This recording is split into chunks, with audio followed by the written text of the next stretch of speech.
ഞാൻ അവരോട് ഒരു കാര്യമാണ് പറയാൻ ആഗ്രഹിക്കുന്നത്, നിങ്ങൾ ഇത്തരത്തിലുള്ള ആൾക്കാരെ ഇങ്ങനെ നിർത്തിക്കൊണ്ട് പോകരുത്. ധാർമ്മികത വേണം, കുറച്ചെങ്കിലും രാഷ്ട്രീയത്തിൽ ധാർമ്മികത വേണം. എന്നോട് ഒരാൾ പറഞ്ഞു ധാർമ്മികത കൊണ്ടൊന്നും രാഷ്ട്രീയത്തിൽ പോകാൻ കഴിയില്ല, രാഷ്ട്രീയത്തിലുള്ള ഒരു വ്യക്തി തന്നെ പറഞ്ഞു. അതൊക്കെ എന്നെ വേദനിപ്പിച്ചിട്ടുണ്ട്. ധാർമ്മികതയോട്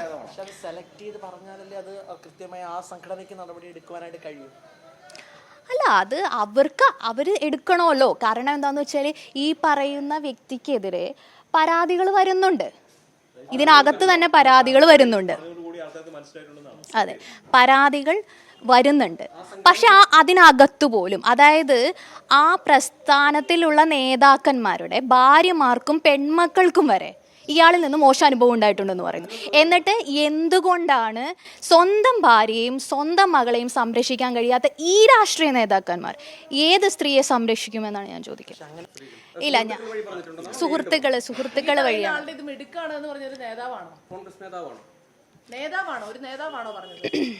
അതിനെക്കുറിച്ച് ഞാൻ കമന്റ് ചെയ്യുന്നില്ല. പലരും സംശയിക്കപ്പെടുകയാണ് ചെയ്യുന്നത്. ഒരുപാട് സംഘടനകൾ നമ്മുടെ കേരളത്തിലുണ്ട്. അപ്പൊ താങ്കൾ ഒരാളുടെ പേര് പറയാതിരിക്കുമ്പോൾ ഓരോരുത്തരും സംശയം നില നിർത്തുകയാണ്.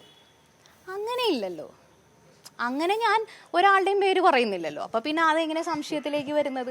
ഞാൻ കൃത്യമായിട്ട് പറഞ്ഞല്ലോ, ഹൂ കെയേഴ്സ്, അങ്ങനെ ഒരു ആറ്റിറ്റ്യൂഡാണ്. ഹൂ കെയേഴ്സ് എന്നുള്ള ഒറ്റ ഒരാൾ മാത്രമേ അടുത്ത കാലത്ത് ഉണ്ടായിട്ടുള്ളൂ, അത് രാഹുൽ മാങ്കൂട്ടത്തിലാണ്. അപ്പൊ അങ്ങനെ തന്നെ ഞങ്ങൾക്ക് ഉറപ്പിക്കാം.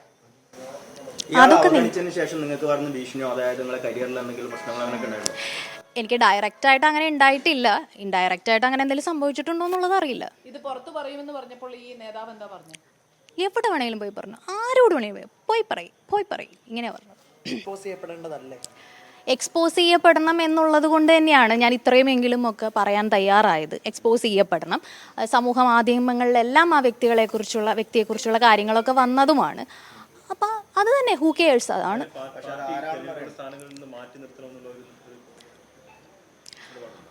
അങ്ങനെ ഒരു നിലപാട് എനിക്ക് ആദ്യം തന്നെ ഉണ്ടായിരുന്നു. ഞാൻ അതുകൊണ്ടാണ് അതിന് വേണ്ടിയിട്ടുള്ള രീതിയിൽ, പക്ഷെ അതുണ്ടായില്ല. മാഡത്തോട് തന്നെ പറഞ്ഞു സ്ത്രീകളുടെ ദുരനുഭവങ്ങളാണെന്ന് പറയുന്നു, നേരിട്ടൊരു ദുരനുഭവമാണെന്ന് പറയുന്നു. അപ്പം അങ്ങനെ ഒരാൾ ഈ പൊതുസമൂഹത്തിൽ ഇപ്പൊ പ്രധാനപ്പെട്ട ഒരു പൊസിഷൻ അലങ്കരിച്ച് നടക്കുമ്പോൾ പുള്ളി തന്നെ ചോദിക്കുന്നുണ്ട്, പ്രമാദമായ സ്ത്രീ പീഡന കേസുകളിൽ പെട്ടവർക്ക് ഒരു പ്രശ്നമില്ലായിരുന്നു. അപ്പൊ അങ്ങനെ പോകുമ്പോൾ അതിന് ഒരു വളം വെച്ച് കൊടുക്കുന്ന അല്ല, അതിനെന്താ കാര്യം എന്താണെന്ന് വെച്ചാൽ, ഇത് ഞാൻ തുറന്നു പറഞ്ഞത് എൻ്റെ പേഴ്സണൽ വിഷയമായിട്ടല്ല. കാരണം എന്നെ സംബന്ധിച്ച് എനിക്ക് 2-3 അശ്ലീല സന്ദേശങ്ങൾ വന്നു, ഞാനതിനെ ഇഗ്നോർ ചെയ്തു, ഞാനതിനെ നേരിട്ടു. എന്നെ സംബന്ധിച്ച് ഇത് എനിക്ക് വ്യക്തിപരമായിട്ടൊരു പ്രശ്നമേ അല്ല. ഞാൻ അതുകൊണ്ട് തന്നെയാണ് കേസായിട്ട് ഒന്നും മുന്നോട്ട് പോകാണ്ടിരുന്നത്. പക്ഷേ എനിക്ക് തോന്നിയ ഒരു കാര്യം എന്ന് വെച്ചാൽ, സമീപകാലത്ത് സോഷ്യൽ മീഡിയയിൽ ഈ പറഞ്ഞ വ്യക്തിയെക്കുറിച്ച് ചില കാര്യങ്ങളൊക്കെ വന്നപ്പോൾ ഇത് പല സ്ത്രീകളും നേരിടുന്നുണ്ടെന്നും, ഇത് ഞാൻ എവിടെയെങ്കിലും ഒരു സ്ത്രീ പോലും സംസാരിക്കുന്നില്ല, ഒരു സ്ത്രീ പോലും ഇതിനെതിരെ ഒരു വാക്ക് പോലും സംസാരിക്കുന്നില്ല. അപ്പോൾ എനിക്ക് തോന്നി ഞാനത് സംസാരിക്കുന്നതിൽ തെറ്റില്ല എന്ന് തോന്നി. പക്ഷേ എനിക്ക് പേഴ്സണലി അങ്ങനെ പ്രശ്നങ്ങളില്ലാത്തത് കൊണ്ട് തന്നെയാണ് ഞാനത് ടേക്കപ്പ് ചെയ്യാത്തത്. അത് ടേക്കപ്പ് ചെയ്യേണ്ടത് അത്തരത്തിൽ പ്രശ്നങ്ങൾ നേരിട്ടു എന്ന് പറയപ്പെടുന്ന സ്ത്രീകളാണ്. അങ്ങനെയുള്ള സ്ത്രീകൾ ഉണ്ടെന്നുള്ളത് ഞാൻ പല ഫ്രണ്ട്സിൽ നിന്നും മനസ്സിലാക്കുന്നു. അവരാണ് അതിനെ കൂടുതൽ ടേക്കപ്പ് ചെയ്യേണ്ടത്. കാരണം എന്നെ സംബന്ധിച്ച് എനിക്ക് വലിയ ഹാമൊന്നും ഉണ്ടായിട്ടില്ല. പക്ഷെ ഞാനിത് പറയാൻ കാരണം ആരും പറയുന്നില്ല, ഒരു സ്ത്രീ പോലും പറയുന്നില്ല. അടുത്ത കാലത്താണോ സമൂഹ മാധ്യമത്തിൽ ഈ വ്യക്തിക്കെതിരെ കുറേയധികം പ്രശ്നം ഉണ്ടായിട്ടുണ്ട്.